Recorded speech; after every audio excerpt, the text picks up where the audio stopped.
Good evening, ladies and gentlemen. My name is Malcolm Lobley. I'm Treasurer of the Yorkshire Heraldry Society. My lecture tonight is on the Heraldry of Haiti, but I must first of all thank the Leeds Library for allowing the use of the librarian's office to record the lecture.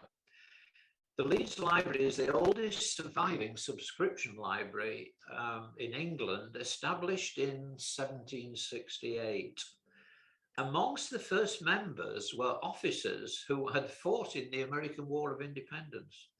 If you thought we lost the American War of Independence, consider this: we had 26 colonies in North America and we ceded 13. Now, I would say that was a draw, but obviously it's up for discussion. The library has some super, very old books indeed, first editions and so on, and the librarian has kindly found this super book here, which I hope you can see.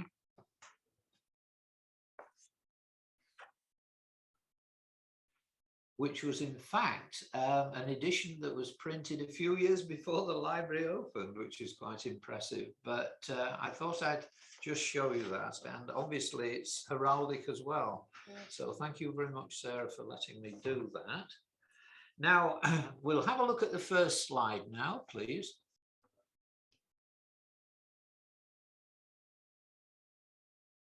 Okay, so we'll move now on to the slideshow.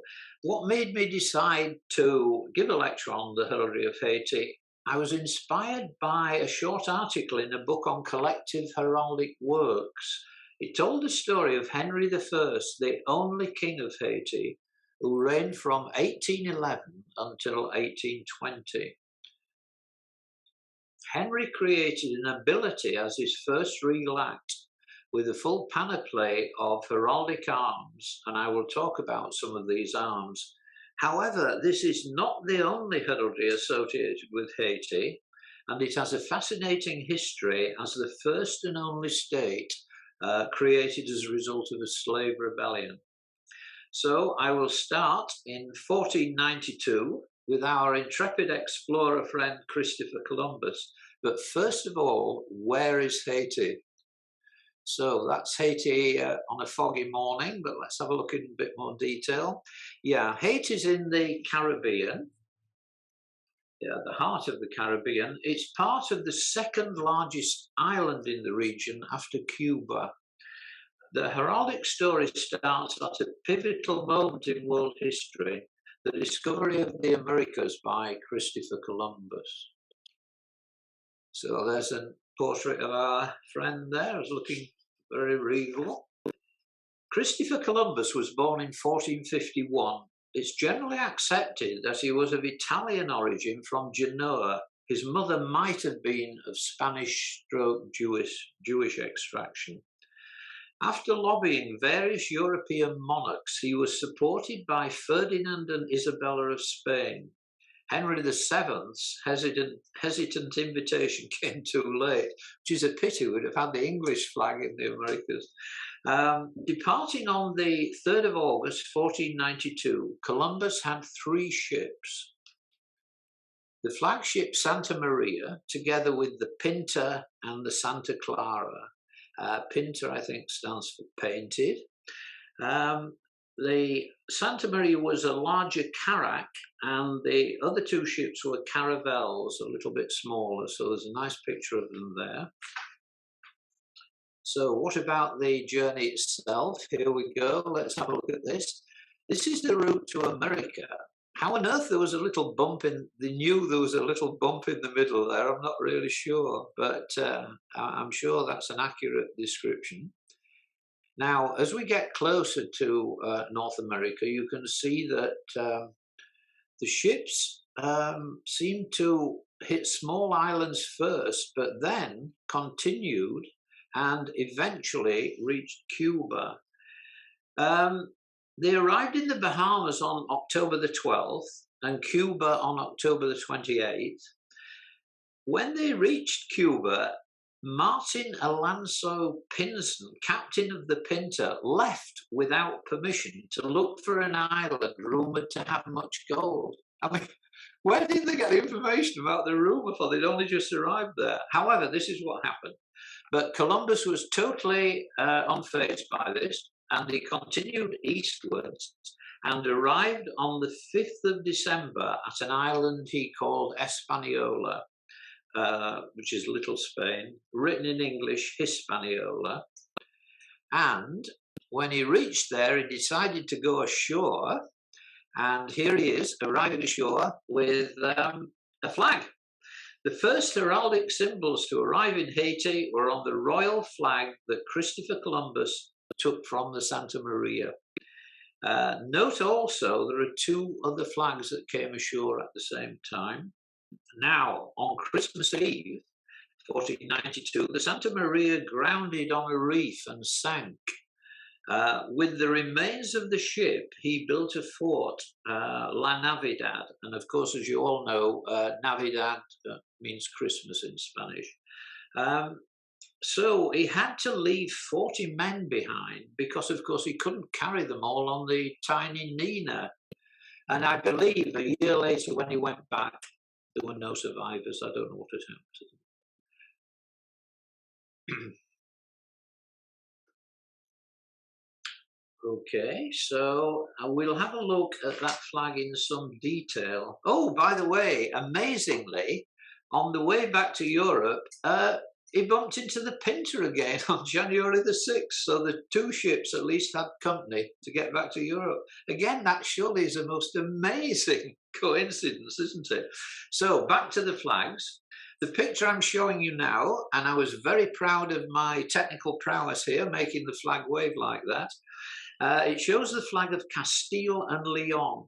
In the 15th century, Spain was a collection of kingdoms rather than a single country.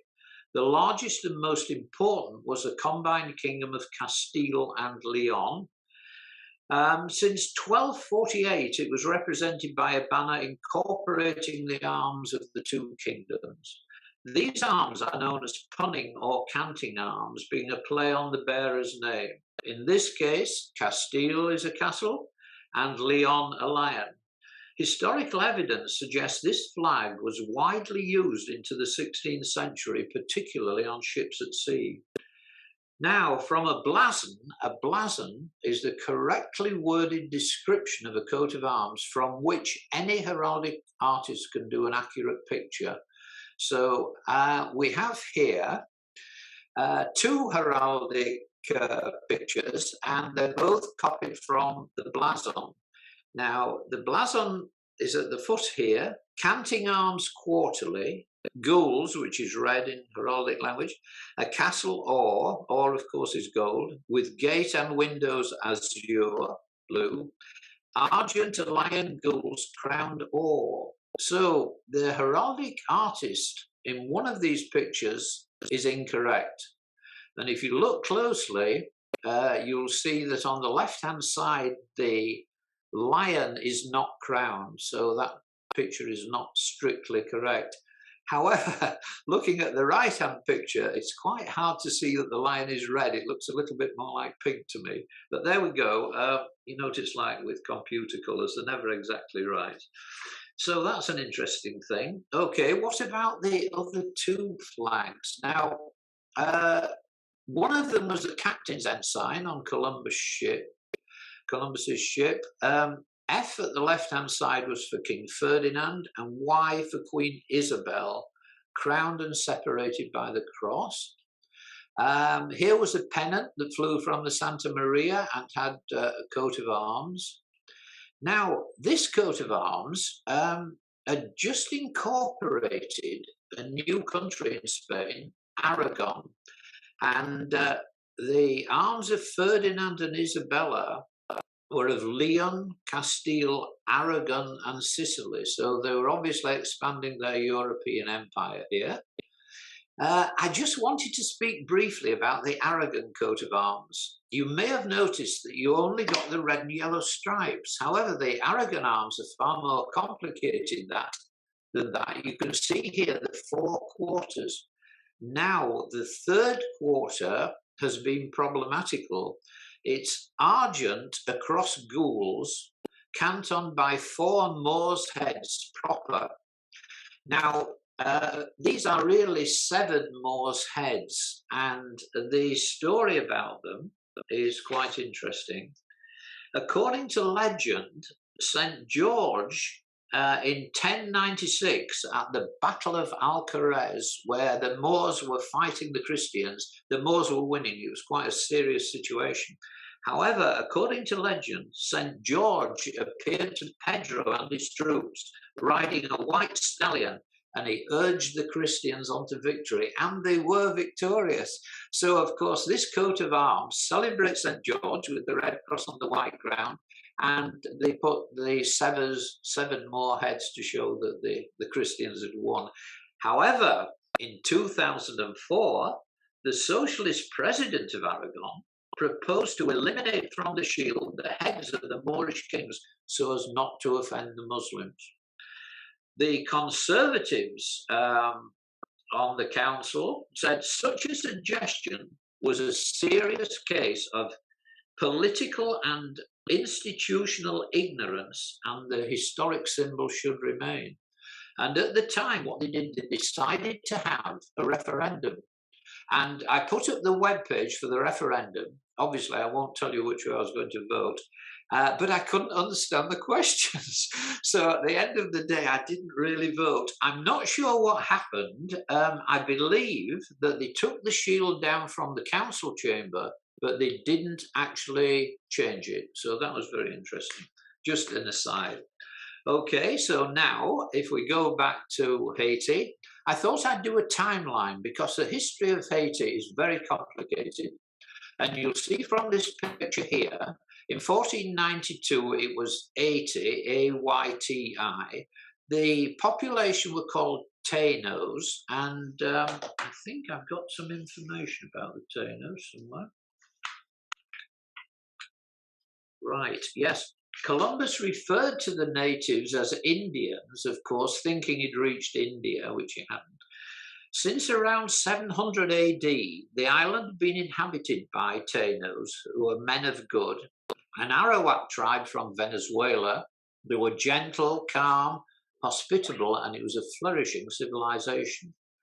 However, our friends, the Spaniards, exploited the resources of the island, which I don't think were very great. There wasn't much gold. But they enslaved the people, and 50 years later, the whole of the 4 million local population had been wiped out through slavery, disease, or malnutrition, massacres, and so on.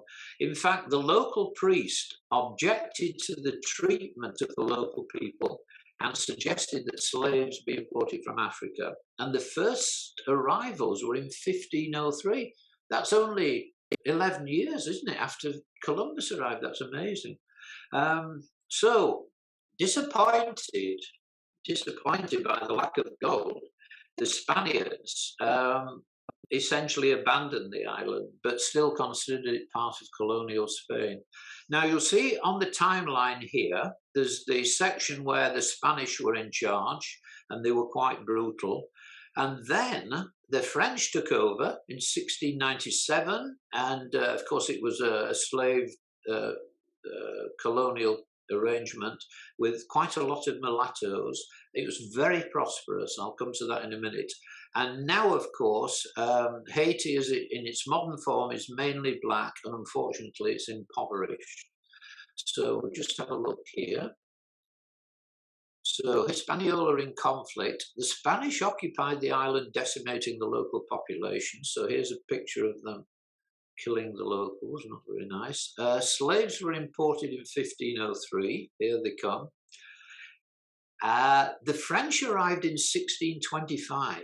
After years of conflict, the Treaty of Ryswick in 1697 ceded the western part of the island to them. They named it Saint-Domingue, the east being Santo Domingo. So, disappointed by the lack of gold, the Spaniards essentially abandoned the island, though still considered it part of Spain. In 1625, the French landed and gradually displaced the Spanish from the western part of Hispaniola. So the country was then split into two after the Treaty of Ryswick. Many of the French settlers were Huguenots, having arrived via Tortuga. By the end of the 18th century, Saint-Domingue was the wealthiest of all the French colonies, producing half the world's coffee and 40% of all the sugar for Britain and France, which is a tremendous statistic. Obviously, a tremendous amount of wealth there. Now, at some stage, talking about Haiti, I do have to mention Voodoo, and I thought this would probably be a good time to do that. So, Haiti at the moment has 70% unemployment. It's 48% illiterate. 85% of the population are Catholics, but 90% practice voodoo. So obviously I appreciate the mathematics don't seem right there, but I'm coming on to that. Apparently life expectancy is only 52 years, which is not much at all. So I'm going to now put a slide up summarizing some of the points about voodoo. An African religion, obviously brought over with the slaves, and it's got strong rituals with sacrifice, feasting, drums, chanting, and dancing until you're possessed by this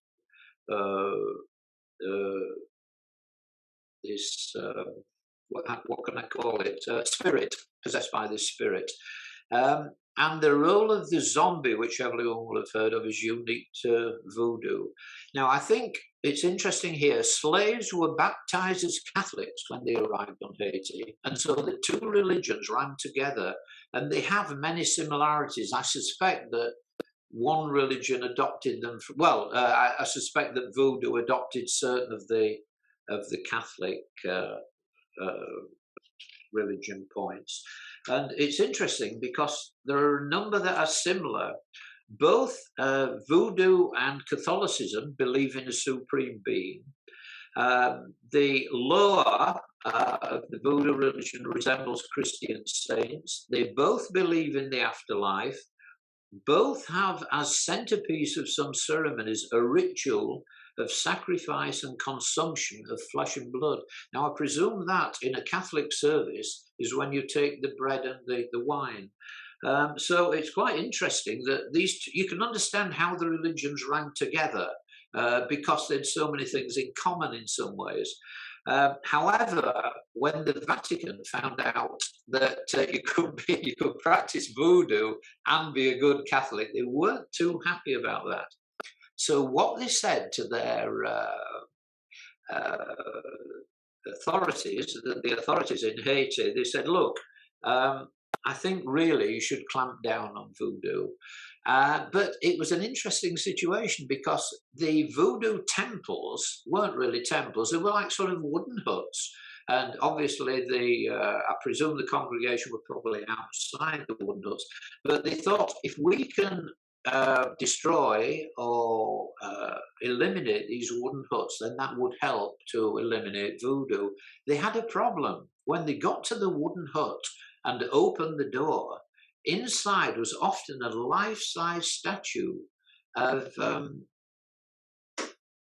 who's the patron saint of Ireland? St. Patrick. So there would be a life-size statue of St. Patrick who would have a snake around his neck and under his feet. I believe he got rid of snakes, didn't he? And I believe he was an Englishman as well, which is interesting. Yeah, so obviously the people who were religious and coming to try and get rid of the voodoo huts or temples didn't want to destroy, an icon of the Catholic religion. So they weren't as successful as the Vatican hoped in eliminating voodooism, and it's still very strong today. Now, you'll have heard of werewolves. Now, I must tell you, a werewolf is a female vampire. And has anyone seen a werewolf? Well, I can tell you it may be possible to do that. You know, when you look at the sky and you see wisps of cloud, well, they are werewolves. However, only on the 7th, 13th, and 17th of the month. So if you're anxious to see one, those are the dates that you should be looking for. So I thought you might be interested in that little diversion about voodoo. As of course, it got a bad name because of the horror movies that glorified the cursing ritual by sticking pins in dolls, which, as I say, unfortunately persisted in the West. Okay, so back to Haiti now. You can imagine that with something like 500,000 slaves, outnumbering the whites and the mulattoes enormously, slave revolts were common. And they call these revolts marronage. Now, marron comes from, it's a corruption of the Spanish word cimarron, which means wild, as far as I can see. But I did try it in Google Translate, and I couldn't get cimarron to say wild in Spanish. So there we go. So obviously there was resistance through these riots, but repression was as brutal as the uprising. However, out of all this, a military genius emerged from the masses in 1791. Toussaint Louverture had by 1801 proclaimed himself governor of Saint-Domingue, an autonomous French possession where slavery was abolished. If you remember, at this time we had the French Revolution, and of course they abolished slavery before 1800. But he was tricked into being captured and was succeeded by Jean-Jacques Dessalines, a former slave and sworn enemy of the French. He had himself crowned and named his kingdom Haiti, which means the high place. It was really a corruption almost of the very first Haiti, A-Y-T-I. He massacred the bulk of the white population, but did not create a nobility, saying that he alone was noble. His rule was a disaster, and he was murdered in 1806. After a disputed succession, Henry Christophe founded the Kingdom of Haiti in the north. Now, here we've come to our hero, Henry Christophe.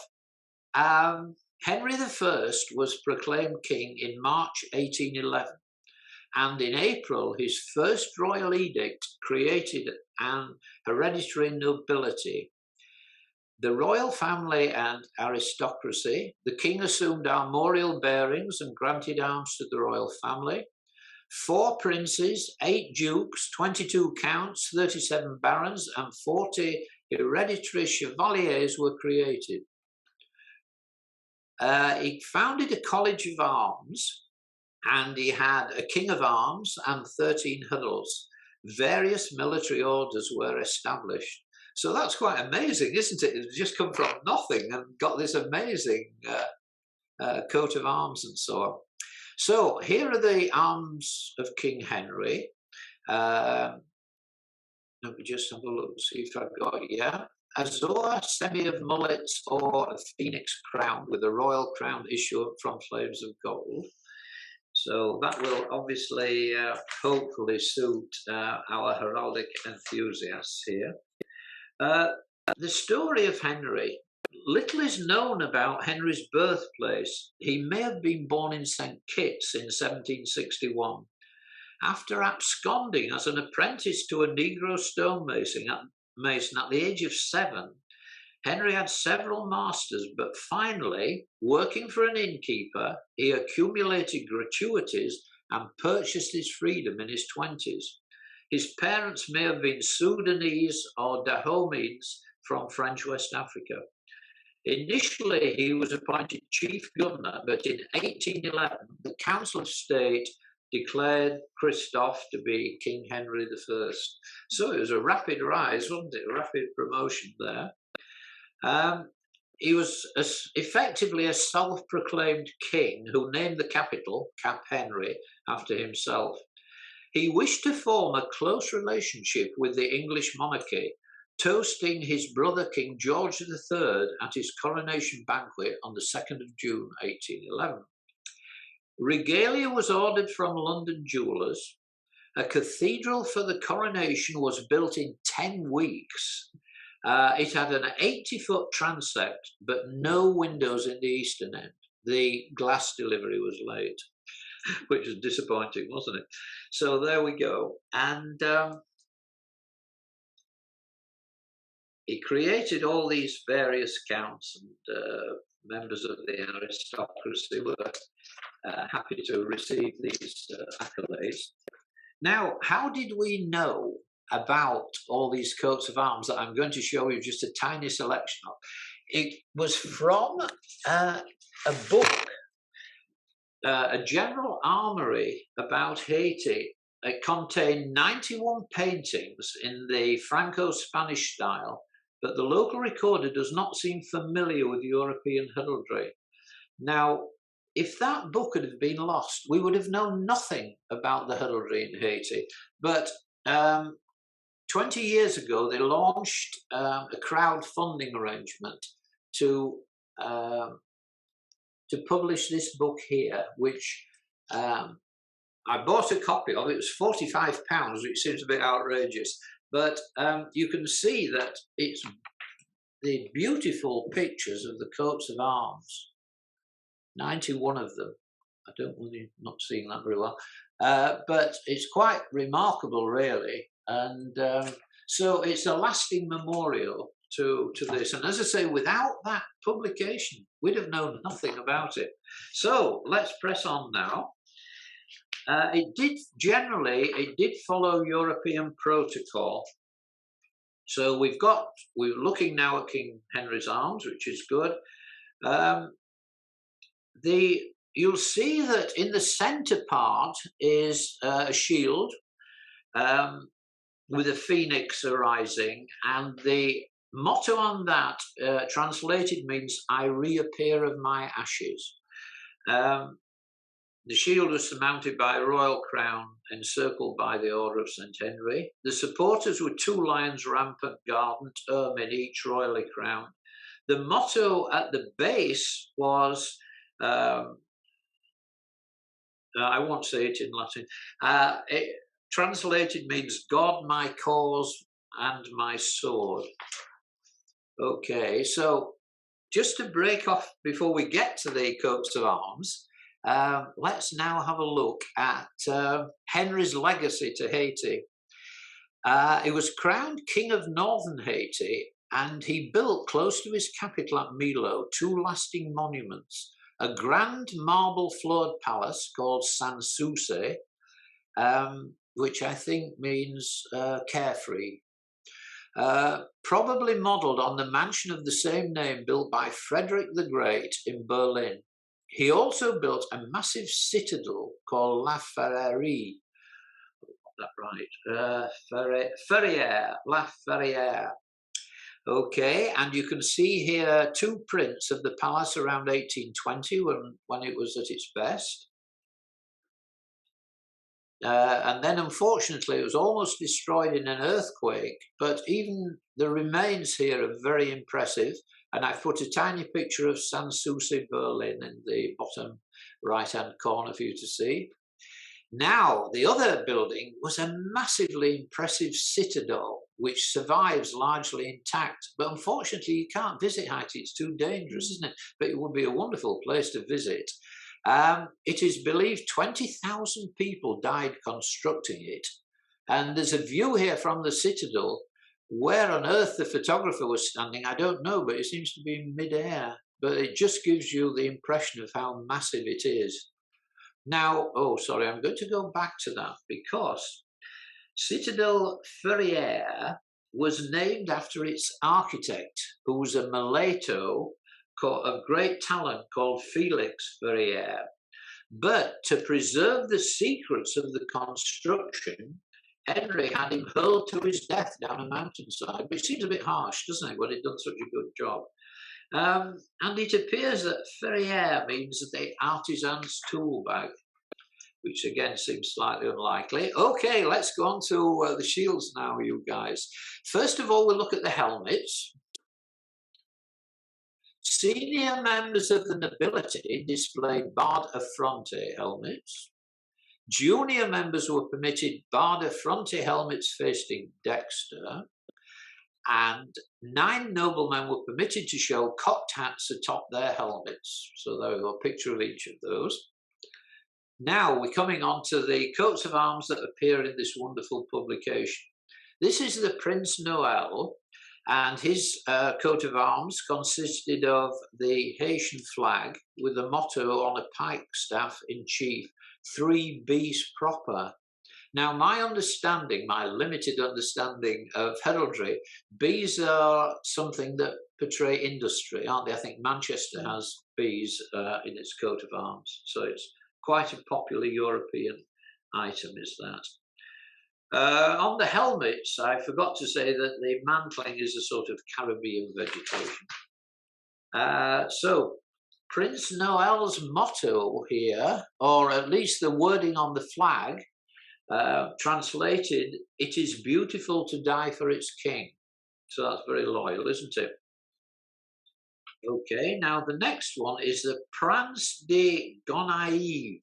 Hope I'm getting these pronunciations right. Doesn't matter if I'm not really, does it? Now look, here's an interesting coat of arms. There's a human eye in the centre of the shield. And there's some thought that that may be related to Masonry, Freemasonry. And there was a lodge in Port-au-Prince about 1750, which is interesting, isn't it? However, on reflection, the experts think that it probably isn't, because there are no other Masonic symbols, you know, such as a square and compass and all that sort of thing. So they're a bit baffled as to why this big eye is in the centre of the shield. Another, they think it may be because the prince was the tax collector and he's just showing people, he's keeping his eye on them. Well, so that's a good story, isn't it? But another unusual thing, the supporters are wild men, but the European wild men, which doesn't seem to make sense. The only other shield I've seen in the book, they're African wild men, but these are European. Don't know why that would be. I don't know why that would be at all. So we'll pass on from that one. The blazon, or a human eye proper between 2 sprigs of laurel crossed in base, also proper. The supporters were wild men carrying clubs wearing vegetable knickers. Okay. Now, the Duc d'Arns. Does anyone know what d'Arns means in French? No? Well, I'll let you into the secret. It means jug handle. So that's the Duke of Jug Handle. Seems unlikely, doesn't it? But there we go. That's the and you can see here the map of Haiti, how the jug handle comes along, because it does look like a jug handle there. Okay. So here we have the Duc de la Arns. Now, he's obviously a cleric. You can see from the coat of arms here, there's a cardinal's hat. I've done a little shield at the bottom myself, because when the shield is described as purpure, which is purple, it's black on the picture from the book. So I've done a purple one at the side. I think I made quite a good job of it. I think my angels are better than the angels on the original. So the blazon, purpure impaler mitre argent, a dove displayed argent build, or head towards the base, a crozier, or the supporters are 2 angels proper. Well, in heraldry, the artist would do it as he thought was a proper angel.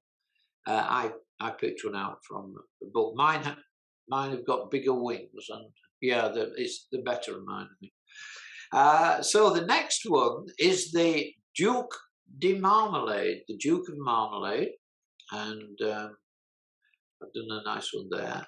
His coat of arms, as you can see, vert, a cavalry sword argent bendwise, the point upwards, hanging from the guard a key or. The supporters are 2 hyenas proper. So that's the Duke of Marmalade. The next one is the Count of Lemonade. So I think these titles are lovely. Again, very attractive heraldic shield. Now, I know with heraldry, all the experts on heraldry admire very much the early heraldry, which was simple and straightforward. By the time it got to Victorian times, it was so complicated and messy. No experts like it. But here, these shields are lovely and simple. So for the Count of Lemonade, vert a cavalry sword argent, the point upwards, and a quill pen, the point downwards saltaire-wise. The supporters are 2 greyhounds argent. Ah, now here's a picture of lemonade. And the Iglesia de Lemonade, the church there, we mentioned in a few slides' time. But you can see it seems a tiny sort of village, doesn't it? Now, if you look at the map I've put up here, 2 o'clock, just south of the coast, you'll see Lemonade, and 12 o'clock, quite a bit further south, Marmalade. So these places do exist. Maybe they were more important at the time, in 18 whatever. Baron de Béard. Now then, this is a gentleman whose coat of arms is very interesting. Oh, I didn't tell you all about the Duc d'Arns, but he was a Breton missionary who'd served as chaplain to Toussaint, and he crowned Dessalines as emperor in 1806. So obviously all these people are pretty active. Duke of Marmalade, yeah, Marmalade was a local township named by the original French colonists, and I didn't tell you that the banner there says, translated is, "I only give it back to my king." So that's interesting. And the Count of Lemonade, the motto there, it was love and loyalty, which is a bit simpler. Now, the Baron de Bellier, on his coat of arms, you'll see something I've not seen in European heraldry, which is a watering can and a rake. The rake and watering can are unique and not known in European heraldry. He was director and steward of the gardens, waters, and forests of the royal palaces. And there were 14 of these gardens. That's amazing, isn't it? So the motto is useful in more ways than one. I can't think of any particular use for a watering can other than watering, can you? But there we go. Probably not using my imagination. The supporters were 2 chameleons rampant vert. Okay, so that was just a tiny selection, and I'm sure you'll see the quality of these pictures is lovely. There are a couple more here, one with a hedgehog, the Duc d'Avance, Purpure, a hedgehog argent. The supporters are 2 hyenas. Hyenas seem to be fairly popular as supporters, I don't know why. Now we've got the Count of Laxavon, argent, a crocodile proper. The supporters are pink bulls. The Count of Luxan, or a salamander proper crowned issuing from fire. The supporters are pink rhinoceri, stockinged, sable. Why a rhinoceros would wear stockings, I'm not sure, but obviously there may be some deep symbol there. And then, to end it all, the royal line, following Henry's death in 1820 of an apoplectic fit in the church in Lemonade, which was the one we just saw, the royal line came to an end. Some noble lines continue to the present day. It is not known if the title survives. Now, he had the fit, seizure, at the altar in the church in Lemonade. The Duke of Marmalade, who happened to be there, saw this as an opportunity to stage a coup, which he did with the support of the army, whose commanders were disenchanted with Henry. A few days later, the king, with panache and style to the end, rallied sufficiently to kill himself with a golden bullet from his favourite pistol. So I'm afraid that ended the royal line. So that's disappointing, isn't it? But it's a very interesting chapter. And as I say, just by pure luck, have we got details of those 90 coats of arms. They're all very interesting, all very colourful and well worth seeing. So the British Library is the repository of the General Armorial, and I've said here is trying to raise funds to publish a record, and this book, of course, is the record, and it was done soon after I completed these slides, which must be 20 years ago now. It's a long time, isn't it? But you can see from the photograph compared with me that it was a while ago. Now, I thought I'd just finish very quickly with the flags of Haiti. This was the original flag. used by Toussaint, but it's a Negro's head, but he reverted to the French tricolour after his deportation. In 1803, Dessalines took out the white stripe, and he did that. He said, "We've killed all the white men, so what's the point of having the white stripe?" Which is, I suppose, logical. In 1804, the first flag of the independent republic was the stripes going the other way. And then in 1806, after Dessalines proclaimed himself empire, the flag was changed to black and red verticals. This was retained by Henry Christophe in the north. But in the south, the country was run by Alexander Pétion, and he went back to the 1804 flag and added an escutcheon. This flag is used today, only having been modified once by Papa Doc de Valier, who reintroduced the black and the red. So I've got a picture here of the present day flag. This is the escutcheon, and the motto on the escutcheon is "Union through Force." So that's the end of my lecture. I hope you enjoyed it. It was a little bit esoteric at times, but I tried to add some points of interest. Thank you very much for watching, and I think maybe there may be some questions, so I should be around for the presentation, and I'll answer what questions I can. Thank you very much again.